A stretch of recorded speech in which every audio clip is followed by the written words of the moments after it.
ಹಾ, ಹೇಳು. ಏನೋ ಆರ್ಡರ್ ಮಾಡ್ಲಿ ನಿಂಗೆ? ಏನು ಬೇಡ, ಯಾವಾಗ್ಲೂ ತಂದಂಗ್ಲಿ ನನ್ಗೋಸ್ಕರ ಆಹಾರ ತಂದಿದ್ದೀನಿ. ಇಲ್ ನೋಡಿ, ನಿಮ್ಗೋಸ್ಕರನೂ ಏನು ತಗೋಬೇಡಿ. ನಿಮ್ಗೂ ನಾನು ಸ್ಪೆಷಲ್ ಆಗಿ ಮಾಡ್ಕೊಂಡ್ ತಂದಿದ್ದೀನಿ. ಹೌದಾ? ಓಹ್, ಕೊಡು ಮತ್ತೆ. ತಕ್ಷಣ ಸಿಯಾ ಅವಳು ಟಿಫನ್ ಬಾಕ್ಸ್ ಅನ್ನ ವಿಶಾಲ್ ಹತ್ರ ಕೊಡ್ತಾಳೆ. ವಿಶಾಲ್ ತಕ್ಷಣ ಅದನ್ನ ಓಪನ್ ಮಾಡ್ತಾನೆ. ಸಿಯಾ, ಇದು ಏನ್ ಮಾಡಿದ್ಯಾ ನೀನು? ಪಾಲಕ್ ಸೂಪ್ ಮತ್ತೆ ಹೀರೆಕಾಯಿ ಪಲ್ಯ, ಕಡಿಮೆ ಮಸಾಲೆ ಯೂಸ್ ಮಾಡಿದೀನಿ. ಮತ್ತೆ ಕೀರೆ ರೈತ, ಮತ್ತೆ ಅದ್ರ ಜೊತೆಗೆ ಮಲ್ಟಿಗ್ರೇನ್ ಆಟ ಅಲ್ಲಿ ಮಾಡಿರೋ ಚಪಾತಿ. ತಿನ್ನಿ. ಮಾಡ್ತೀನಿ. ಅನ್ಸುತ್ತೆ ಹಸಿರು ಕಲರು ನಿನ್ ಫೇವ್ರೇಟ್ ಅಂತ. ಆ ಯಾಕಂಗ ಅನ್ಕೋತಿದೀರ ನೀವು? ನೋಡು, ಇಲ್ಲಿ ಎಲ್ಲ ಹಸಿರೇ ಇದೆ. ಸೂಪು, ಪಲ್ಯ, ಸಲಾಡು. ಆ ರೋಟಿನೂ ಕೂಡ ಅದೇ ಕಲರೇ ಇದೆ ನೋಡು ನೀನು. ಅದೇ ನಾನು ಸೂಪ್ ಮಾಡ್ದೆ ಅಂತಂದೆ ಅಲ್ವಾ. ಸೂಪ್ ಮಾಡಿದ ನಂತರ ಸ್ವಲ್ಪ ಸೊಪ್ಪು ಮಿಕ್ಕೋಗಿತ್ತು, ಅದನ್ನ ನಾನು ರೊಟ್ಟಿ ಜೊತೆಗೆ ಮಿಕ್ಸ್ ಮಾಡ್ಬಿಟ್ಟೆ. ಈಗ ರೊಟ್ಟಿ ಇನ್ನೂ ಟೇಸ್ಟ್ ಆಯ್ತು. ತಿಂಡಿ ಅಲ್ವಾ, ಸಿಯಾ ಬೇಜಾರಾಗ್ಬಾರ್ದು ಅಂತ ಟಿಫನ್ ಇಂದ ಸ್ವಲ್ಪ ತಿಂತಾನವನು. ಎಲ್ಲವೂ ಚೆನ್ನಾಗಿದೆ. ಸಿಯಾ, ನಂಗೆ ಈಗ ನೆನ್ಪು ಬಂತು. ಇವತ್ತು ಮನೆಗೆ ಬೇಗ ಹೋಗ್ಬೇಕು, ಸ್ವಲ್ಪ ಕೆಲ್ಸ ಇದೆ. ನಾನು ಹೊರಡ್ಲಾ? ಅರೆ, ಚೆನ್ನಾಗ್ ತಿನ್ಬೋದಲ್ವಾ? ನಾನ್ ತಿಂದೆ, ಚೆನ್ನಾಗ್ ತಿಂದೆ ನಿಜ. ಈಗ ಲೇಟ್ ಆಗ್ತಾ ಇದೆ, ಸಾರಿ. ಪರವಾಗಿಲ್ಲ, ನೀನ್ ಹೋಗ್ಬಾ, ನಾನ್ ನಿನ್ನ ನಾಳೆ ಮೀಟ್ ಮಾಡ್ತೀನಿ. ಬಾಯ್.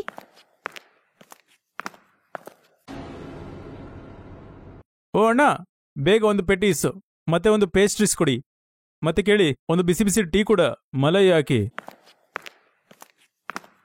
ಓ ಅಣ್ಣ, ಹಂಚ್ಕೊಳ್ತೀಯಾ? ಈಗ ತಾನೆ ಸಿಎ ಜೊತೆ ಅಕ್ಕ ಟಿಫನ್ ತಿಂತಾ ಇದೆ, ಮತ್ತೆ ಇಲ್ಲಿ ಬಂದಿ ಪೇಟೀಸ್ ಮತ್ತೆ ಪೇಸ್ಟ್ರೀಸ್. ಏನ್ ಹೇಳೋದು, ಬರೀ ತರಕಾರಿ ಅಂಗಡಿನೇ ಎತ್ಕೊಂಡ್ಬಂದ್ಬಿಡಿದ್ಲು ಟಿಫಿನಲ್ಲಿ. ಆಕೆಗೆ ಬೇಜಾರಾಗ್ಬಾರ್ದಂತ ಸ್ವಲ್ಪ ತಿನ್ಕೊಂಡ್ ಬಂದೆ. ಸೂಪ್, ಸಲಾಡ್ ಮತ್ತೆ ಸೋರೆಕಾಯಿ ಪಲ್ಯ. ಈಗ ಹೇಳು, ಏನೆಲ್ಲ ತಿನ್ಬೇಕಾ ನಾನು? ಅದ್ರ ಒಂದ್ ಮಾತು ಹೇಳು, ಈಗ್ಲೇ ಈ ರೀತಿ ಆದ್ಮೇಲೆ ಆಮೇಲೆ ಏನ್ ಮಾಡ್ತೀಯ ನೀನು? ಅಂದ್ರೆ ಮದುವೆ ಆದ್ಮೇಲೆ ನೀನು ಇದನ್ನೇ ತಿನ್ಬೇಕಲ್ವಾ? ಸಿಎ ಬಗ್ಗೆ ನೀನು ಸೀರಿಯಸ್ ಆಗಿದ್ಯಲ್ವಾ? ನಿಜವಾಗ್ಲು ಗುರು, ಆಕೆ ನನ್ ಪ್ರೀತಿ ಮಾಡ್ತೀನಿ, ಮತ್ ಮದ್ವೆ ಸಹ ಅವಳ ಜೊತೆನೇ ಆಗ್ತೀನಿ. ಮತ್ತೆ ಊಟದ ವಿಷಯ ಬಂದಾಗ ನನಗೆ ನಮ್ಮ ತಾಯಿ ಮೇಲೆ ತುಂಬಾ ಭರವಸೆ ಇದೆ. ಅಕ್ಕೆ ಅವಳಿಗೆ ಎಲ್ಲ ಕಲಿಸ್ತಾಳೆ, ಎಲ್ಲ ಬದಲಾಗ್ಬಿಡ್ತಾಳೆ ಆಕೆ. ಕಾಲೇಜ್ ಮುಗಿತಿದ್ದಂಗ್ಲೆ ವಿಶಾಲ್ಗೆ ಒಂದು ಒಳ್ಳೆ ಕೆಲ್ಸ ಸಿಗತ್ತೆ. ಅದೇ ತರ ಅವನು ಸಿಯಾ ಬಗ್ಗೆ ಮನೆಯಲ್ಲೂ ಹೇಳ್ತಾನೆ. ಮನೆಯಲ್ಲಿ ಒಪ್ಕೊಂಡು ಸಿಯಾಗೆ ಮತ್ತೆ ವಿಶಾಲ್ಗೆ ಮದ್ವೆ ಮಾಡ್ತಾರೆ. ಮತ್ತು ಇದರ ಜೊತೆಗೆ ಕಥೆಯಲ್ಲಿ ನಿಜವಾದ ಟ್ವಿಸ್ಟ್ ಹೀಗಿರುತ್ತೆ. ಅಮ್ಮ ಸೊಸೆ ನೋಡು, ನನ್ನ ಸ್ನೇಹಿತರು ಬರ್ತಿದ್ದಾರೆ, ಅವ್ರಿಗೋಸ್ಕರ ಮಟರ್ ಪನ್ನೀರ್, ಚಪಾತಿ, ಫುಲ್ಕ ಎಲ್ಲ ಮಾಡ್ಬಿಡು. ಅದು ಮಾತ್ರ ಅಲ್ದೆ ನೀನು ಕೀರ್ ಮಾಡು. ಅದು ಕೀರ್ ಈಗ್ಲೇ ಮಾಡಿಟ್ಬಿಟ್ರೆ ತಣ್ಣಗಿರತ್ತಲ್ವಾ, ತಿನ್ನಕ್ ಚೆನ್ನಾಗಿರತ್ತೆ. ಮತ್ತೆ ಅದೇನದು ಪಲಾವ್ ಕೂಡ ಮಾಡ್ಬಿಡು. ಅದು ಮಾಡೇ ಮಾಡ್ತೀಯ ಅನ್ಕೋ. ಅವ್ರಿಗೆ ಇಷ್ಟ ಆಗಿರೋ ಇನ್ನೊಂದ್ 2 ಐಟಮ್ ಮಾಡ್ಬಿಡಣ. ಸರಿ ಅತ್ತೆ. ಏನು ಭಯ ಪಡ್ತಿದ್ಯಾ? ನಾನು ಬಂದು ಹೆಲ್ಪ್ ಮಾಡ್ತೀನಿ. ನಿನ್ನೊಬ್ಳೆ ಏನ್ ಮಾಡಕ್ ಬಿಡಲ್ಲ ಬಿಡು. ನಾವಿಬ್ರು ಸೇರ್ಕೊಂಡ್ ಮಾಡೋಣ ಬಿಡು, ಆಯ್ತಾ? ಅಯ್ಯೋ ಅತ್ತೆ, ಪರವಾಗಿಲ್ಲ, ನೀವೇನ್ ಯೋಚನೆ ಮಾಡ್ಬೇಡಿ. ಹೌದಮ್ಮ, ಹಾಗಾದ್ರೆ ಎಲ್ಲ ಕೆಲ್ಸ ನೀನೇ ಮಾಡ್ಕೋತೀಯಾ? ಹೌದು, ನನ್ಗೆ ಕಿಚನಲ್ಲಿ ಕೆಲ್ಸ ಮಾಡೋದಂದ್ರೆ ತುಂಬಾ ಇಷ್ಟ ಅತ್ತೆ. ಸರಿ, ಹಾಗಾದ್ರೆ ನೀನು ಕೆಲ್ಸ ನೋಡ್ಕೋ, ನಾನು ದೇವಸ್ಥಾನಕ್ಕೆ ಹೋಗ್ಬರ್ತೀನಾಯ್ತಾ? ಇಷ್ಟು ಒಳ್ಳೆ ಸೊಸೆನ ನನ್ಗ ದೇವ್ರು ಕೊಟ್ಟಿದ್ದಕ್ಕೆ ನಾನು ಆ ದೇವ್ರಿಗೆ ಧನ್ಯವಾದಗಳನ್ನ ಹೇಳ್ಬೇಕಲ್ವಾ? ಅವ್ರ ಅತ್ತೆ ಹೇಳಿದ್ ಕೇಳಿದ ತಕ್ಷಣ ಅವಳು ನಗ್ತಾಳೆ. ಆಮೇಲೆ ಅಲ್ಲಿಂದ ಕಿಚನ್ ಒಳಗಡೆ ಹೋಗ್ತಾಳೆ. 3 ಅವರ್ ಅವಳು ಕೆಲ್ಸ ಕಂಟಿನ್ಯೂಸ್ ಆಗಿ ಮಾಡ್ತಿರ್ತಾಳೆ. ಆಮೇಲೆ ಅವ್ರ ಅತ್ತೆಯ ಫ್ರೆಂಡ್ಸ್ ಬರ್ತಾರೆ. ನಾನ್ ನಿಮ್ಮೆಲ್ಲರಿಗೂ ಏನ್ ಹೇಳಿ, ನಿಜವಾಗ್ಲೂ ಇಂತಹ ಒಂದು ಸೊಸೆ ನನಗೆ ಸಿಕ್ಕಿದ್ದಕ್ಕೆ ಅದೃಷ್ಟ ಮಾಡಿರ್ಬೇಕು. ನಾವು ಹುಡುಕಿದ್ರು ಸಹ ಅಂತಹ ಒಂದು ಹುಡುಗಿ ಸಿಕ್ತಿರ್ಲಿಲ್ಲ. ಇವತ್ತಿನ ಕೆಲ್ಸ ಎಲ್ಲ ಅವಳೇ ಮಾಡಿದ್ಲು ಗೊತ್ತಾ? ಅತ್ತೆ ನೀನೇನು ಮಾಡ್ಬೇಡ, ಎಲ್ಲ ನಾನೇ ನೋಡ್ಕೋತೀನಿ ಅಂತ ಅಂದ್ಲು. ತುಂಬಾ ಚೆನ್ನಾಗಿ ಅಡಿಗೆ ಬೇರೆ ಮಾಡ್ತಾಳವಳು. ವಾ ಕಾವೇರಿ, ನೀನು ತುಂಬಾ ಅದೃಷ್ಟವಂತೇನೆ. ಇಂತಹ ಸೊಸೆ ಸಿಗ್ಬೇಕಂದ್ರೆ ಪುಣ್ಯ ಮಾಡಿರ್ಬೇಕು. ಈಗ್ಲೇ ಕರಿತೀನಿ. ಅಮ್ಮ ಸೊಸೆ, ಅಡಿಗೆ ಎಲ್ಲ ತಯಾರಾಯ್ತಾ? ಎಲ್ಲಾರು ಕಾಯ್ತಿದ್ದಾರೆ ತಾಯಿ. ಅತ್ತೆ, ಆಯ್ತಾಯ್ತು, ಈಗ್ಲೇ ಬರ್ತಿದ್ದೀನಿ ಹಾಗಂತ ಹೇಳಿ ಅವಳು ಫಸ್ಟ್ ಎಲ್ಲಾರ್ಗೂ ಸೂಪ್ ತಗೊಂಡ್ ಹೋಗಿ ಕೊಡ್ತಾಳೆ. ಅದನ್ನ ನೋಡಿದ ತಕ್ಷಣ ಅವ್ರ ಅತ್ತೆ ತುಂಬಾನೇ ಶಾಕ್ ಆಗ್ಬಿಡ್ತಾರೆ. ಅಯ್ಯೋ, ಇವತ್ತು ಡಿನ್ನರ್ಗೆ ಇಷ್ಟೇನಾ? ಇಲ್ಲ, ನಾನು ಜಸ್ಟ್ ಸೂಪ್ ಮಾಡಿದ್ದೀನಿ. ಇದು ನಿಮ್ಗೋಸ್ಕರ ಒಂದು ಸ್ಟಾರ್ಟರ್, ರುಚಿ ಮಾಡಿ ನೋಡಿ. ಎಲ್ಲಾರ್ ಮುಂದೆ ಸಿಯಾ ಪಾಲಕ್ ಸೂಪ್ನ ಇಡ್ತಾಳೆ. ಅತ್ತೆ ಕೋಪಗೊಳ್ತಾಳೆ. ಆದ್ರೆ ಅತ್ತೆ ಕೈಯಲ್ಲಿ ಏನು ಮಾತಾಡಕ್ಕಾಗಲ್ಲ, ಯಾಕಂದ್ರೆ ಎಲ್ಲಾರು ಕೂತಿರ್ತಾರೆ. ಆದ್ರೆ ಎಲ್ಲಾರು ತಿಂತಿರೋದನ್ನ ನೋಡಿ ಅವರು ಸೈಲೆಂಟ್ ಆಗ್ತಾರೆ. ಸೂಪ್ ತುಂಬಾ ಚೆನ್ನಾಗಿದೆ. ಆಯ್ತಾಯ್ತು, ಬೇರೆ ಊಟ ಎಲ್ಲ ತಗೊಂಡ್ ಬಮ್ಮ. ಈ ಸೂಪಿಂದ ಯಾರಿಗೇನ್ ಹೊಟ್ಟೆ ತುಂಬತ್ತೆ ಹೇಳು? ಖಂಡಿತ ಅತ್ತೆ, ಈಗ್ಲೇ ತರ್ತೀನಿ. ಬೇಗ ಕಿಚನ್ ಒಳಗಡೆ ಹೋಗ್ತಾಳೆ. ಆಮೇಲೆ ಊಟ ತಗೊಂಡ್ ಬರ್ತಾಳೆ. ಆಮೇಲೆ ಎಲ್ಲಾರ್ಗೂ ಬಡಿಸ್ತಾಳೆ. ಬಡ್ಸಿರೋದನ್ನ ನೋಡಿ ಅವ್ರ ಅತ್ತೆಗೆ ಶಾಕ್ ಆಗತ್ತೆ. ಏನಿದು, ಇಡ್ಲಿ ಸಾಂಬಾರ್ ಇದೆ? ಹೌದತ್ತೆ, ಇಡ್ಲಿ ಸಾಂಬಾರ್ ತುಂಬಾ ಚೆನ್ನಾಗಿರತ್ತೆ, ತಿನ್ನೋಡಿ. ನಾನು ಫಸ್ಟ್ ಟೈಮ್ ತಿಂತಿದ್ದೀನಿ. ಸಾಂಬಾರ್ ಬೇರೆ ಎಲ್ಲ ತರಕಾರಿ ಹಾಕಿ ಮಾಡಿದ್ಯಾ ಅಂತ ಅನ್ಸುತ್ತೆ. ತುಂಬಾ ಹೆಲ್ದಿ ಅಲ್ವಾ?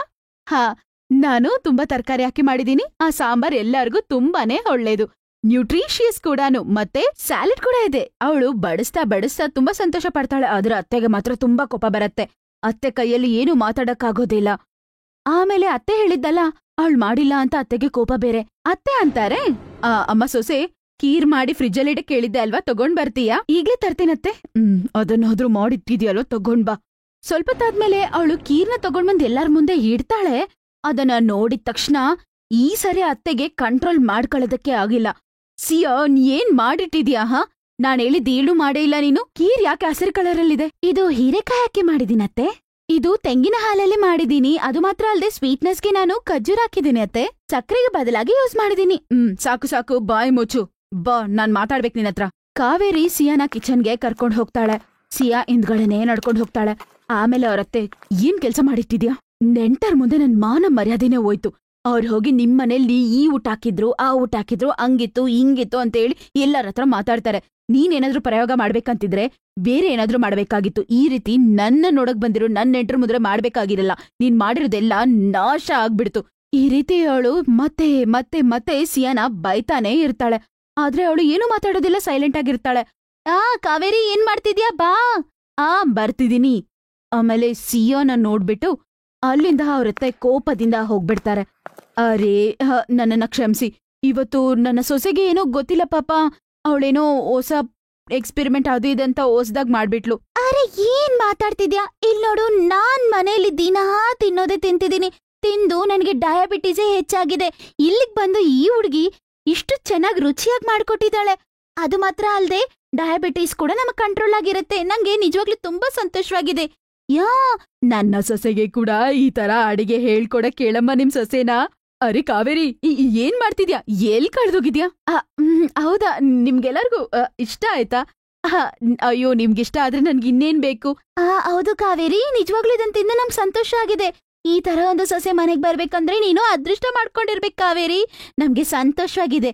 ಹೋಗ್ ಬರ್ತೀವಿ ಹಂಗಂತ ಹೇಳಿ ಅವರು ಅಲ್ಲಿಂದ ಹೋಗ್ಬಿಡ್ತಾರೆ. ಆಮೇಲೆ ಅತ್ತೆಗೆ ತುಂಬಾನೇ ಸಂತೋಷ ಆಗತ್ತೆ. ಅದರ ನಂತರ ಸೊಸೆಗೆನೆ ಎಲ್ಲ ಜವಾಬ್ದಾರಿ ಕೊಟ್ಬಿಡ್ತಾಳೆ. ಮತ್ತೆ ಈ ರೀತಿ ಸಿಯಾ ಮಾಡಿದ್ದು ಕರೆಕ್ಟ್ ಆದ ಕೆಲ್ಸಾನೆ ಅಂತ ಅತ್ತೆ ಒಪ್ಕೋತಾರೆ. ಅದು ಮಾತ್ರ ಅಲ್ದೆ ಆ ಕಿಚನ್ ಅಲ್ಲಿ ಎಣ್ಣೆ ಮಸಾಲೆ ಎಲ್ಲ ಬದ್ಲಾಗಿ ಎಲ್ಲ ತುಂಬಾ ನ್ಯೂಟ್ರಿಷಿಯಸ್ ಆದ ಕಿಚನ್ ಆಗಿ ಬದ್ಲಾಗತ್ತೆ.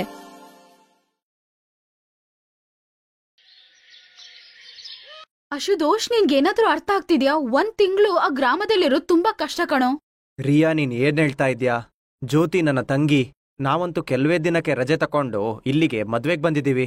ಮೋನಣ್ಣ ಮತ್ತೆ ಆಶಕ್ಕ ಮದ್ವೆದೆಲ್ಲಾ ತಯಾರಿ ಮಾಡ್ಕೊಂಡ್ ರೆಡಿ ಇದ್ದಾರೆ. ಗೊತ್ತಾಗ್ತಿದೆ. ಲಾಸ್ಟ್ ಮಂತ್ 2 lakhs ನಿನ್ನ ಅಕೌಂಟ್ ಇಂದ ಕಳ್ಸಿದೆ ಅಲ್ವಾ? ಅದ್ಯಾರಪ್ಪ? ರಿಯಾ, 2 ಲಕ್ಷ ಒಂದ್ ಮದ್ವೆಗೆ ಸಾಕೇನೇನಾ? ಜ್ಯೋತಿ ಅಂತೂ ನಮ್ಮಿಬ್ರಿಗೆ ಒಬ್ಳೆ ತಂಗಿ. ಅವಳಿಗ್ ಬಂಗಾರ ಮಾಡ್ಸಕ್ಕಂತ ಸ್ವಲ್ಪ ಹೆಲ್ಪ್ ಮಾಡಿದೀನಿ. ನಾನು ಟ್ಯಾಕ್ಸಿ ತರಕ್ ಹೋಗ್ತಾ ಇದ್ದೀನಿ, ರೆಡಿಯಾಗಿರು, ಇಲ್ಲಾಂದ್ರೆ ಬಸ್ ಹೋಗುತ್ತೆ. ಅಯ್ಯೋ, ಏನ್ ತಲೆನೋವಿದು. ಹೋಗಿದ ತಕ್ಷಣ ಆಶಾ ಅತ್ತಿಗೆನ ನೋಡ್ಬೇಕು, ಅತ್ತೆನ ನೋಡ್ಬೇಕು, ಮತ್ತೆ ಎಲ್ಲ ನೆಂಟ್ರು ಬಂದಿರ್ತಾರೆ. ಅಯ್ಯೋ, ನನ್ ಕೈಯಲ್ಲಿ ಇದೆಲ್ಲ ತಡ್ಕೊಳಕ್ಕಾಗಲ್ಲ. ಈಗ್ಲೇ ತಲೆನೋವು ಶುರು ಆಗ್ಬಿಡ್ತು ನಂಗೆ. ರಿಯಾ ಮತ್ತೆ ಅಶುತೋಷ್ ಸಿಟಿಯಲ್ಲಿ ಇರ್ತಿದ್ರು, ಬೇರೆ ಎಲ್ಲಾರು ಗ್ರಾಮದಲ್ಲೇ ಇರ್ತಿದ್ರು. ರಿಯಾಗೆ ಗ್ರಾಮ ಅಂದ್ರೆ ಇಷ್ಟಾನೇ ಆಗಲ್ಲ. ಅವಳು ಸಿಟಿಯಲ್ಲಿ ಬೆಳೆದವಳು. ಅಶುತೋಷ್ ಜೊತೆ ಲವ್ ಮ್ಯಾರೇಜ್ ಆದ ನಂತರ 2ನೇ ಸಲ ಊರ್ಗ್ ಹೋಗ್ತಿದ್ದಾಳೆ. ರಿಯಾ ಮತ್ತೆ ಅಶುತೋಷ್ ಊರ್ ಸೇರ್ಕೋತಾರೆ. ಊರಲ್ಲಿ ಜ್ಯೋತಿ ಮದ್ವೆಗೆ ತಯಾರಿ ಮಾಡ್ತಿರ್ತಾರೆ. ರಿಯಾ, ನೀರ್ ಬಿಸಿ ಆಗಿದೆ, ನೀನು ಸ್ನಾನ ಮಾಡು, ಊಟ ತರ್ತೀನಿ ನಾನ್ ನಿಂಗೆ. ರಿಯಾ, ಅತ್ಗೆ ಈ ಸೀರೆ ಹೆಂಗಿದೆ? ಮೆಹಂದಿ ಫಂಕ್ಷನ್ಗೆ ನಾನು ಇದ್ ಹಾಕೋತೀನಿ. ಅತ್ಗೆನೆ ಇದನ್ ಸೆಲೆಕ್ಟ್ ಮಾಡಿದ್ದು. ಓ ನೋ, ಇಷ್ಟು ಡಾರ್ಕ್ ಕಲರಾ? ಆಶಾ ಅತ್ಗೆಯ ಸೆಲೆಕ್ಷನ್ ಗ್ರಾಮದಲ್ಲಿರೋರ್ ತರನೇ ಇರುತ್ತೆ. ಮದ್ವೆ ಮಾಡ್ಕೊಂಡ್ ಸಿಟಿಗೆ ಹೋಗ್ತಿದ್ಯಾ ಅಲ್ವಾ? ಸಿಟಿಯಲ್ಲಿ ಡ್ರೆಸ್ ಮಾಡೋ ತರ ಮಾಡ್ಬೇಕು.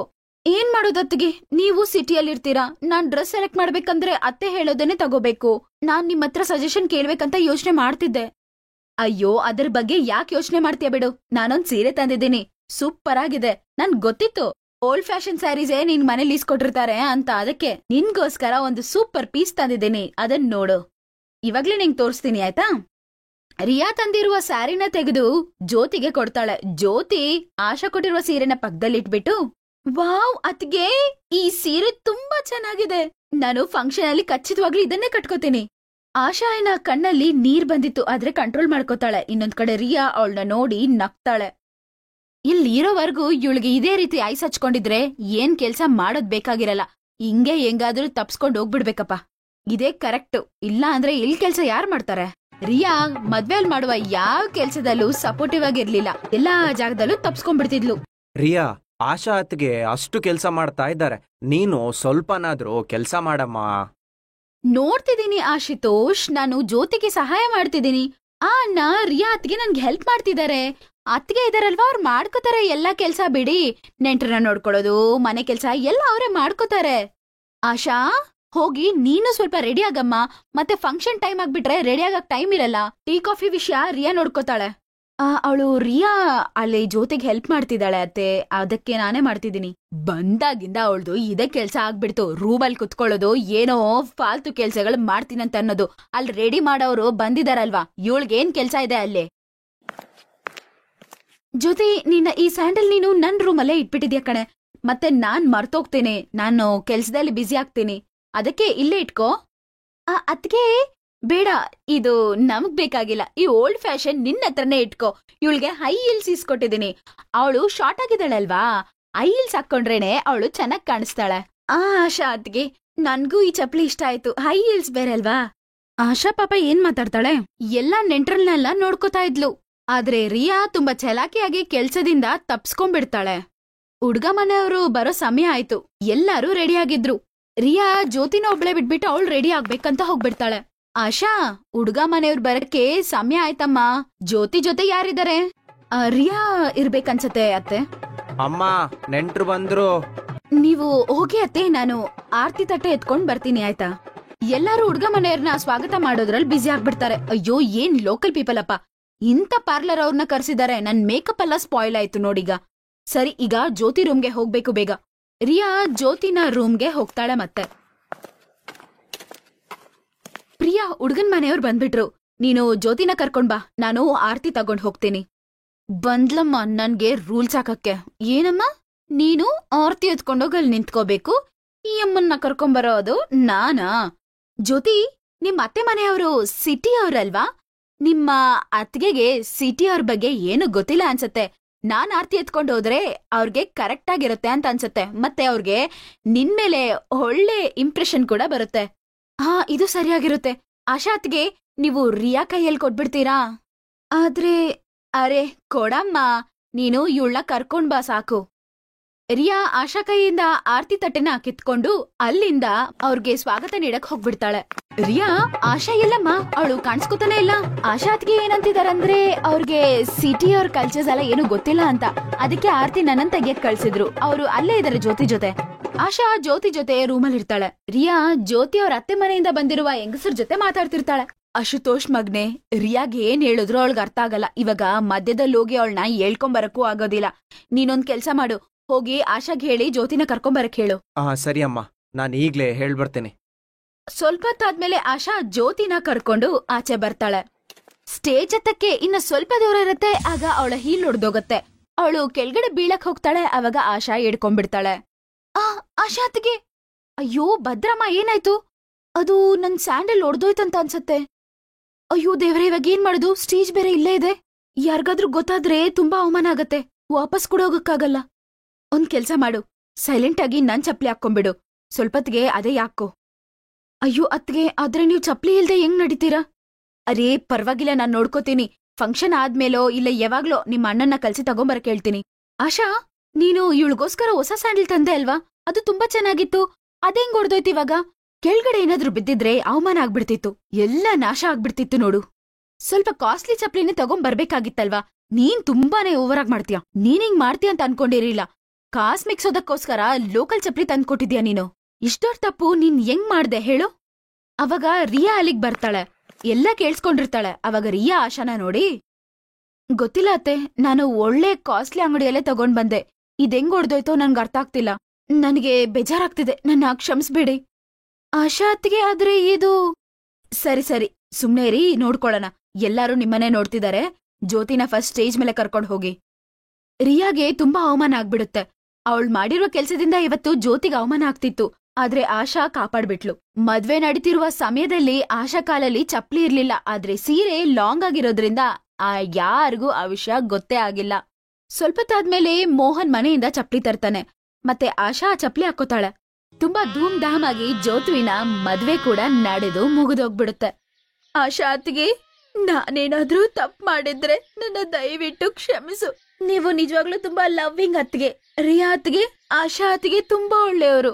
ನನ್ನನ್ನ ಒಂದು ತಾಯಿ ತರ ತುಂಬಾ ಚೆನ್ನಾಗಿ ನೋಡ್ಕೊಂಡ್ರು. ಅವಾಗವಾಗ ಅಮ್ಮ ಕೂಡ ಬೈತಾಳೆ, ಆದ್ರೆ ನನ್ನ ಅತ್ತಿಗೆ ನನ್ನ ಯಾವಾಗ್ಲೂ ಬೈದಿಲ್ಲ. ಅತ್ತೆ ಮನೆಗೆ ಹೋದ್ರೆ ನಾನಲ್ಲಿ ನನ್ನ ಅತ್ತಿಗೆನ ತುಂಬಾ ಮಿಸ್ ಮಾಡ್ಕೋತೀನಿ. ರಿಯಾ ಅತ್ತಿಗೆ, ನೀನ್ ಕೂಡ ತುಂಬಾ ಒಳ್ಳೆಯವಳು. ನನ್ನ ಎಷ್ಟ್ ಚೆನ್ನಾಗಿ ನೋಡ್ಕೊಂಡೆ ನೀನು. ಈ ಮದ್ವೆಯಲ್ಲಿ ನನಗೆ ತುಂಬಾನೇ ಹೆಲ್ಪ್ ಮಾಡಿದ್ಯಾ. ನಿಮ್ಗೂ ತುಂಬಾ ತುಂಬಾ ಧನ್ಯವಾದ. ಇವರೆಲ್ಲ ಎಷ್ಟು ಒಳ್ಳೆಯವರು. ನಾನ್ ಮಾಡಿರೋ ತಪ್ಪು ಆಶಾ ಎಲ್ಲಾರ್ಗೂ ಹೇಳ್ಬೋದಾಗಿತ್ತು, ಆದ್ರೆ ಇವರು ಅದ್ರ ಬಗ್ಗೆ ಏನು ಹೇಳಿಲ್ಲ. ನನ್ನನ್ನ ಕಾಪಾಡಿದ್ದಾರೆ. ಇವ್ರ ಬಗ್ಗೆ ನಾನ್ ಹಿಂಗೆ ಲೋಕಲ್ ಆಗಿ ಯೋಚನೆ ಮಾಡ್ಬಿಟ್ಟೆ ಅಲ್ವಾ. ನಂದು ಎಷ್ಟ್ ತಪ್ಪು. ಛ. ರಿಯಾ ಜ್ಯೋತಿನ ಹಗ್ ಮಾಡ್ಕೋತಾಳೆ. ಮಾರನೇ ದಿನ ರಿಯಾ ಆಶಾವಿನ ರೂಮ್ಗೆ ಹೋಗ್ತಾಳೆ. ಅವಳನ್ನ ಹಗ್ ಮಾಡ್ಕೊಂಡು ಕ್ಷಮಾಪಣೆ ಕೇಳ್ತಾಳೆ. ಸ್ವಲ್ಪ ದಿನ ಅಲ್ಲೇ ಎಲ್ಲಾರ್ ಜೊತೆ ಸೇರಿ ತುಂಬಾ ಸಂತೋಷವಾಗಿ ಇರ್ತಾರೆ. ಸಿಟಿಗ್ ಬಂದ್ಮೇಲೆ ಈಗ ಅವರೆಲ್ಲ ಎಷ್ಟು ಒಳ್ಳೆಯವರು ಅಂತ ಅವಳಿಗೆ ಗೊತ್ತಾಗತ್ತೆ. ಯಾವಾಗ್ಲೂ ಅವ್ರ ಜೊತೆ ಚೆನ್ನಾಗ ಇರ್ಬೇಕು ಅನ್ಕೋತಾಳೆ. Best buddies. Hello friends, thanks for watching this video. अगर आपको ये वीडियो पसंद आया है तो प्लीज लाइक, सब्सक्राइब, कमेंट्स करें इस वीडियो पर और हाँ, शेयर करना भी ना भूलें. और भी मजेदार वीडियो देखने के लिए नीचे दिए गए बेल आइकॉन को दबाएं. देखते रहिए बेस्ट बडीज.